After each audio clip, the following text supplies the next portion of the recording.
So when I was introduced as a tech guy from the bank, you might not have expected that entrance. And similarly, the future is also full of surprises.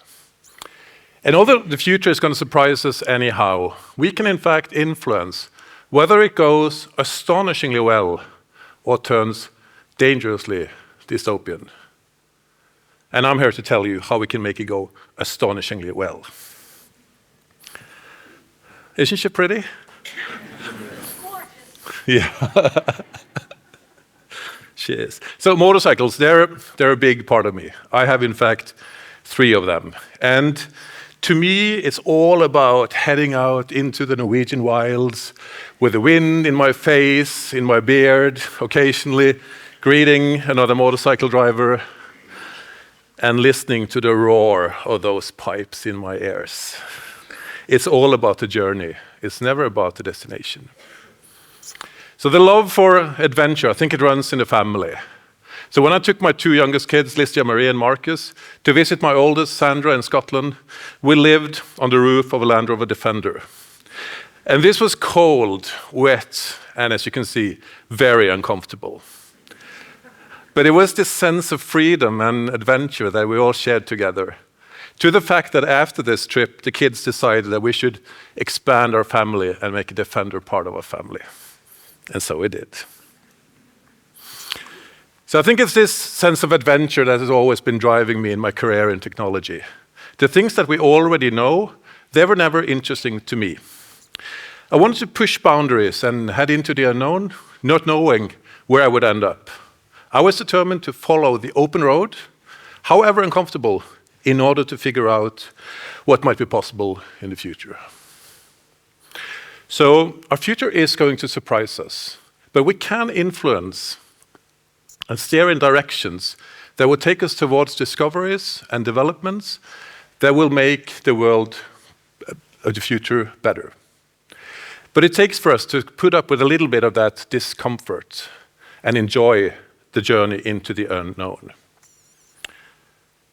So the urge for exploration is about seeking the unknown, the things we don't know yet. And in terms of technology, we tend to call the things we don't know impossible. And we grew up to distinguish between the possible and the impossible. Like, you can send a text message across the world, but you cannot talk to dolphins. I mean, you can, but you're not going to get an answer. Well, not an answer you understand anyway. And if you think you get an answer you understand, that's the conversation for afterwards.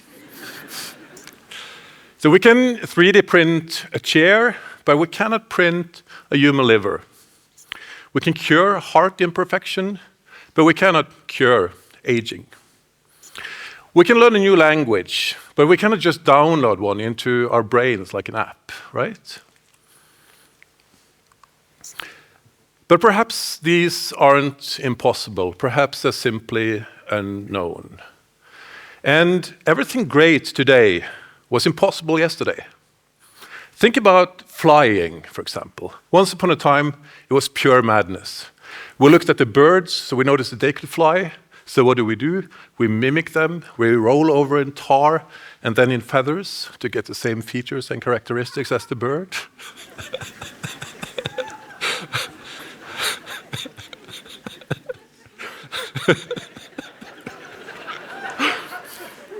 You're gonna love what comes next.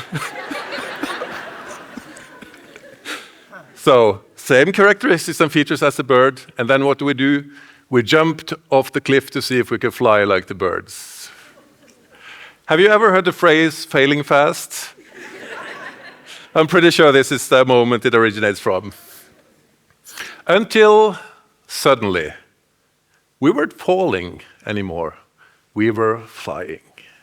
And when I say we, I mean the Wright brothers, and then the rest of us joined them later.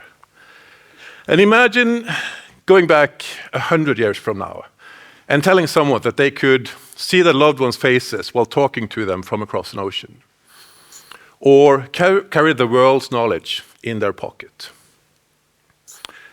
or earn a living making videos of themselves playing video games.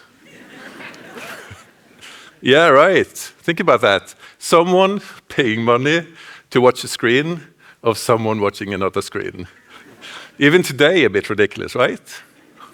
But back then, 100 years ago, this would have sounded like pure science fiction. Whereas today, it's called Tuesday. So what seems ridiculous now will be inevitable tomorrow. Perhaps even boring. But for these things to happen, we need explorers.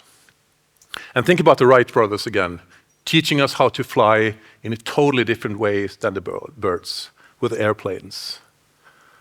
Or think about Einstein, looking out of the window, looking at the light, and thinking of light as if it were a marble, being both particles and waves at the same time. This was an unknown world. Or think about my favorite, John F. Kennedy, in 1962, standing before a nation and saying, "We choose to go to the moon." To most people, this was pure fantasy, and for good reasons. Even in his speech, he said, "We will use metal alloys not yet invented." And to him, for most people, this would be pure fantasy, but to him, it was simply unknown, waiting to be explored. And when he announced this to the world, he set off a chain of events that ultimately made the impossible possible. Not because he had the technology, but because he had the vision. Now, of course, many people can think of something impossible and then, sensibly enough, just discard that thought.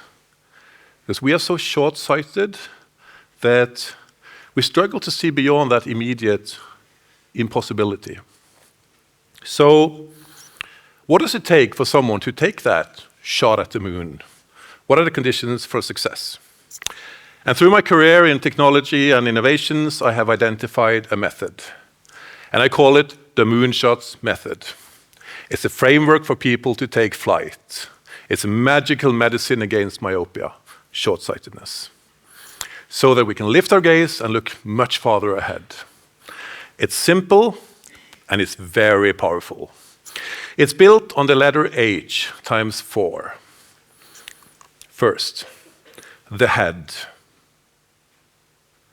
Imagine something wild that you still think might be possible. The heart, that inner drive that keeps you going even when things break. The handicraft, the craft and practice of experimentation, those thousands of failed prototypes. And finally, the heroes, the team that catches you when your wings won't work yet and you still jumped off that cliff. Together, these let you launch moonshots. And moonshots, they are how we make the impossible possible. Now, moonshots aren't made by lone geniuses. They're part of a collective belief. And all of us can be explorers, part of that collective belief. We only need to support those who are pushing forward, even if we're not the inventive genius ourselves. And that way, we can make the impossible possible faster. And it is essential that we do this. As I said in the beginning, we can influence our future. We don't know what the destination is, but we can influence it. So thinking about the impossible is not just a theoretical exercise we do for fun and amusement. It's become strictly necessary and required if we are to face some of these global challenges that are fast approaching. I'm sure there are people out there right now that can imagine solutions to these problems and challenges, but the only problem with that is that they're not possible with today's technology. Working with moonshots has taught me something profound. The impossible isn't a wall, it's a horizon. It moves as we move. And the moment we reach it, a new one appears. So traveling towards the impossible is like riding a motorcycle. We are explorers. It's about the journey, not just about the destination. It might be uncomfortable, trust me. But as long as we have with us those 4 H's, the head, the heart, the handicraft, and those heroes, it's not going to be a wasted journey. So now, when someone says, that's never going to work, that's just not possible, let us all respond, is it impossible? Or is it just not possible yet? Thank you very much.